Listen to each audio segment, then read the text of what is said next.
L'information vient du très sérieux New York Times. La Russie aurait demandé à la Chine des armes et une aide économique pour combattre l'Ukraine. L'article ne précise pas si Pékin a répondu à la demande russe, mais c'est bien le gouvernement de Xi Jinping qui est visé. Lundi, il a immédiatement riposté, sans pour autant nier l'information. Récemment, les États-Unis ont diffusé une série de fausses nouvelles visant la Chine sur la question de l'Ukraine, avec des intentions malveillantes. La position de la Chine sur la question de l'Ukraine a été claire et cohérente. Depuis le début de l'invasion russe, le régime communiste chinois n'a jamais appelé Vladimir Poutine à retirer ses troupes de l'Ukraine. Pékin s'aligne aussi sur la rhétorique du président russe.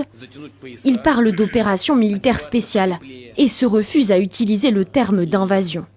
Pour autant, la Chine pourrait-elle soutenir militairement et économiquement la Russie pour faire face aux sanctions internationales? De soutenir tacitement à fournir des armes, il y a évidemment un grand écart que la Chine ne voudra pas faire, puisque ça ferait de la Chine une cible potentielle de sanctions de la part de la communauté internationale, au même titre ou presque que la Russie. L'un des leviers majeurs pour la stabilité du Parti communiste, c'est l'économie. Il faut absolument que l'économie soit le plus stable possible.